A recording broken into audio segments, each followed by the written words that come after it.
Good morning, everybody. Rod here, down here at the annex. Today's video is not necessarily going to be on the moose. It's going to be focused on the LS and the parts I have on it, the state of things there, etc. Mainly for anybody who might be interested in buying it. This is not advertising it for sale. I have a friend who's local, knows somebody might be interested, so it's mainly for that. But kind of give you an idea of where I left off, why I left it off. You get it. The long block is an LQ4 out of about an 04 Savannah 2500. It was like a plumbing van or something. It supposedly had, I want to say like 250,000 miles on it. A friend of mine had this engine for a project of his, and then ended up getting like a couple 4.8s and a 5.3, and was going to go turbo, so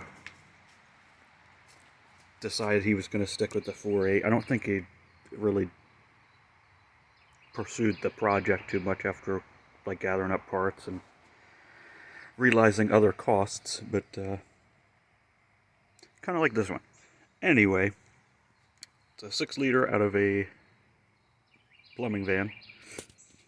The flywheel, which is probably flash rusted terribly, is 2002 2500 HD manual transmission. It is currently bolted to my SM465 4-speed,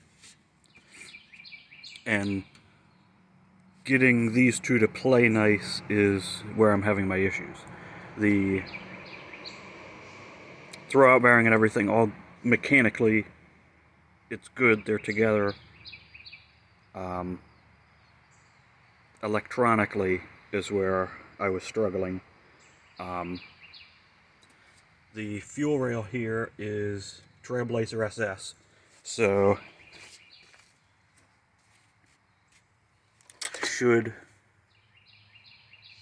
I had it sitting there where it needed to be, but that is a returnless fuel rail, so no need to run a return line. It has standard injectors, all 8, possibly, maybe 7. It's got 7 injectors in the rail. I have flex fuel injectors, all 8 of them in there. There's a bag of seals opened in there, I think, still. The engine, Buddy and I tore it down. Everything looked super healthy, just a ton of carbon in it. So I took it to I worked at Auto Plus at the time, and they still had the machine shop. So Craig in there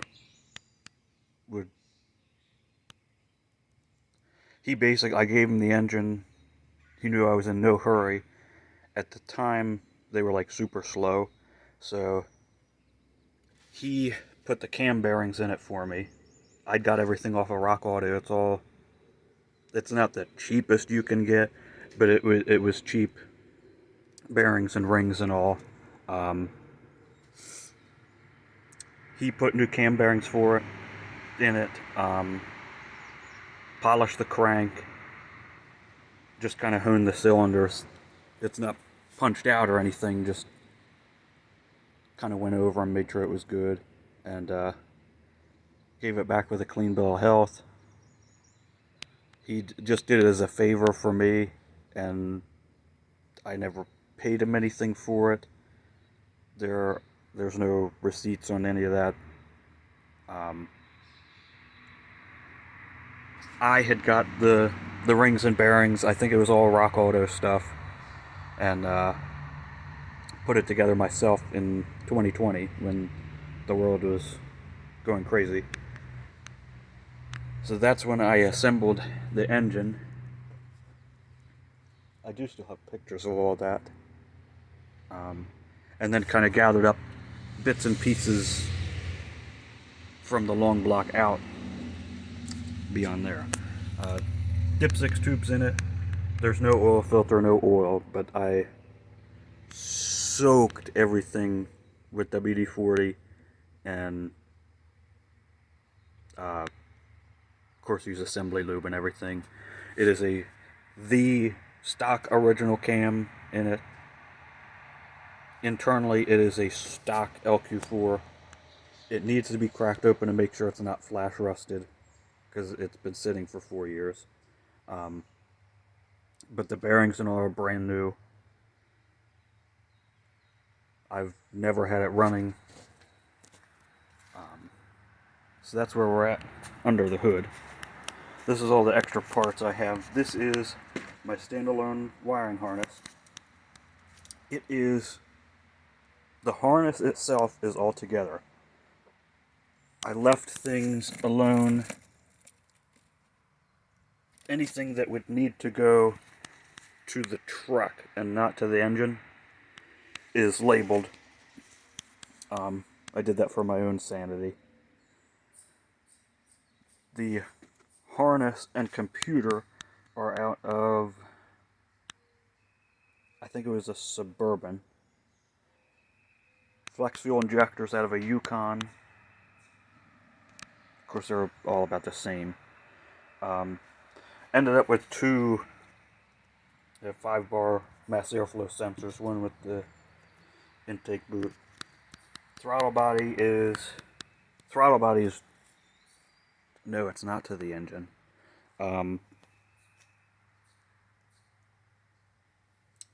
don't remember what that was off of. The only difference is, let me see if I can find it. Okay, this port here needs to be plugged. There was a hose nipple coming out of that port, which is that hose right there on the intake that just goes down to the valve cover. On this engine, that hose was there, and just on the 5.3 or whatever, it came out of the throttle body. So that just needs tapped and throw a pipe plug in it. The other manifold is on the engine. This is the passenger side, obviously. Both of them have, excuse me, both of them have these pipes with the oxygen sensors. Yeah, I did label those. These are the original van manifolds that came with the engine. I have another box here. Newer-ish. Was probably a reman, but it's a Delphi alternator. It was real shiny when I took it off. It's kind of got corroded sitting in here. Oil filter, I think, got wet. Maybe should not be used. Ignition coils. These are the round coil. Still have, that's all the torque specs and the plastic gauge from when I checked everything. This is all torque specs and torque sequence, and there might be other stuff on there. I don't know. This plastic cover. This is the bracket for power steering pump and would be AC.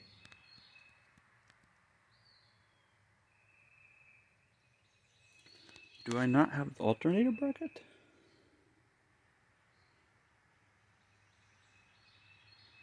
I'm trying to think here. I thought I had everything. Maybe I don't have the alternator bracket unless it bolts to... No. No. Okay, I got it. Yeah, this is off of a Hydro Boost 2500 pickup. So the power steering pump is Hydro Boost. The only difference is going to be this would have basically a return line that you wouldn't need. So you can cap the return line or do something to close off the return, and then you have suction and pressure lines. I had a brain for I'm thinking older, like LO5. The alternator bolts here. So that's alternator, power and steering bracket, idler pulley. I'd replace the bearing. I have upper radiator hose for LS truck. There's leftover gaskets. That will all go with it. And that's pretty much everything I have. So that will do it. Thank you for watching. We'll catch you next time.